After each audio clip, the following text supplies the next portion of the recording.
welcome back again sa aking Liz Tech channel. So, nandito naman ulit ang inyong Ate Liz for another video. And guys, for today's video is may gagawin na naman tayong in-depth review. At the same time, parang quick side-by-side comparison lang. Itong bagong variant na ginawa ng ITEL sa kanilang ITEL S23, guys. At kung naalala nyo, na-review natin sa channel na to, etong kanilang ITEL S23 na 128GB variant. And most of you are like saying, ang ganda na sana niya, but ang baba na kanyang RAM at saka ROM. So guys, ITEL listens to you all. Kaya naman, ang saya kasi gumawa sila ng panibagong variant, which is etong kanilang 16GB RAM and 256GB ROM. For sure, magugustuhan nyo to kasi mas pinalaki na yung RAM at ROM nyo, guys. Kaya naman, tingnan natin kung ano bang improvement na mangyayari sa kanyang system having this huge RAM at ROM compare sa kanyang lower variant na 128GB. Ayan guys, huwag na nating patagalin pa, katekis, magsimula na tayo.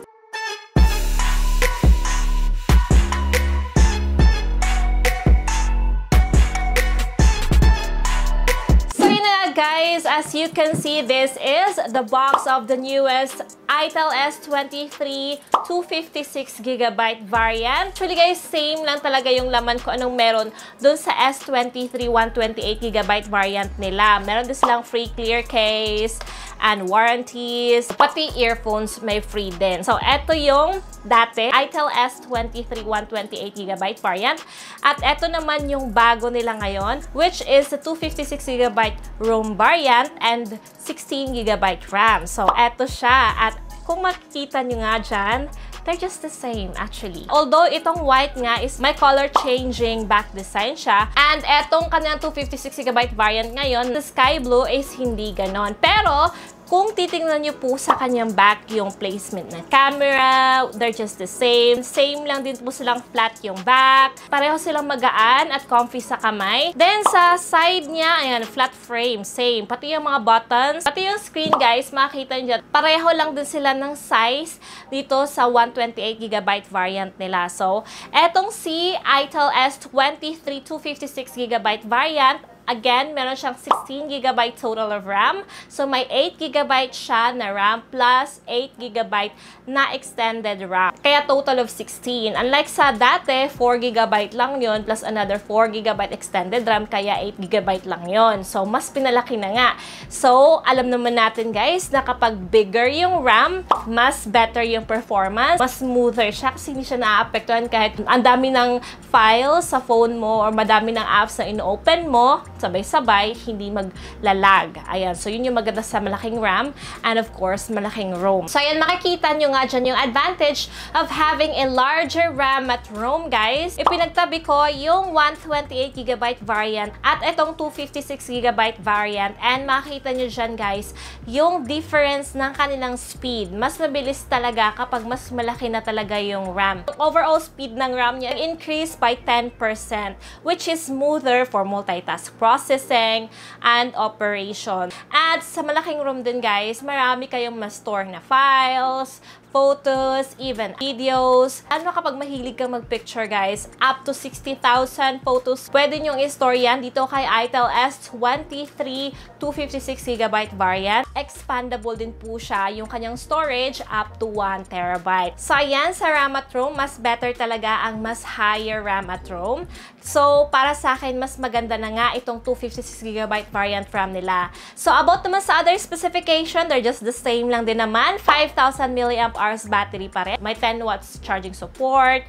And pareho lang din po sila ng kanilang processor. And pagdating naman sa kanilang cameras, again, the same lang sila. Merong 50MP main camera at front camera naman nila is 8MP. So, wala namang nabago.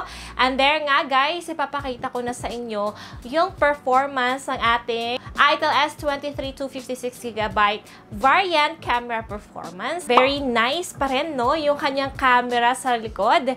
Makita nyo very clear din and decent din naman siya, of course. Sa mga mahilig mag-picture dyan. Ayan, may mga multi-shooting mode pa nga yan na pwede nyo i-apply. Like the HD mode, meron silang Pro mode para ikaw na yung magtimpla kung anong gusto mong quality ng camera. Then, meron din silang HDR 4.0 mode and may 4-in-1 technology. Yung mga features din, guys, nakakatulong yan para mas magiging maganda yung kuha nyo while shooting or while capturing different images from different places, different lightings. And so far, so good naman ang kanyang rear camera performance. Now, sa front naman, guys, in fairness, itong front camera niya, hindi rin naman nagpapatalo kasi itong 8MP glowing AI selfie naman niya is may 5 levels of AI beauty. So, pwede kang, kung gusto mong natural lang, then hindi ka gagamit ng AI beauty. Pero kung gusto mo namang parang ma-enhance naman yung beauty mo, lalo na kapag hindi ka nakapag-makeup, maganda rin pong gamitin yung AI beauty niya. So, there nga yung mga sample shots natin. Malinis din naman. May multi-level brightness adjustment din naman siya. Makakuha ka pa rin ng maayos na shots. Hindi naman nagpapatalo kahit napaka-affordable lang ang ITEL S23. Yan. So now guys, ipapakita ko naman sa inyo yung performance naman ito sa gaming. Sa Mobile Legends guys, surprisingly, sa price niya, kakapaglaro kami nito ng ultra graphic and super frame rate. Hindi ko na-expect yun, but you can see there naman in your eyes kung gaano kaganda po yung gaming performance niya. Very smooth din po yung gaming performance itong ITEL S23 256GB variant nila. So, ayan. Wala namang frame drops, wala namang lags. So, ayan, makita nyo yung goods din siyang paglaruan sa Mobile Legends, guys, sa kanyang price point. Nakita nyo na po, guys, etong kagandahan ng bagong variant ng ITEL S23. Mas na-level up nga nila itong performance ng phone na to. Kaya naman sa mga fan ng ITEL S23 dyan, ayan, it's your time to shine to upgrade your phone to a bigger RAM at ROM variant na phone kasi available na po yung kanilang 256GB variant. Ayan, i-grab nyo na po to guys kasi when it comes sa prices, nako, napaka-generous pa rin po ng ITEL kasi imagine etong kanilang 256GB variant nila at 16GB RAM. Nagkakahalaga lang po to guys ng 5,299. Yes, you heard it right, katekis.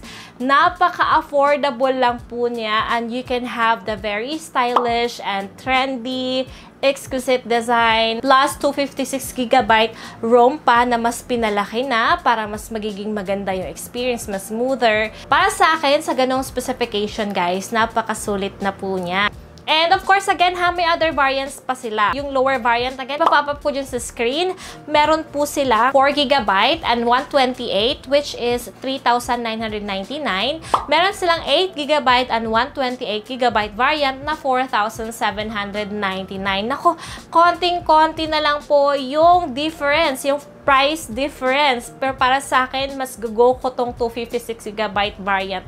Mas sulit siya. So, sa mga gustong bumili nito, ayan, ibibigay ko yung link sa description box. Kung nagustuhan niyo po yung video na to, huwag niyo pong kalimutang i-share ito sa inyong mga friends, loved ones, at ayan, huwag niyo rin pong kalimutang i-share sa comment section kung ano yung magandang features niya na nagustuhan niyo talaga dito. And, of course, don't forget to like this video. And sa mga hindi pa nakapag-subscribe, mag-subscribe na po kayo.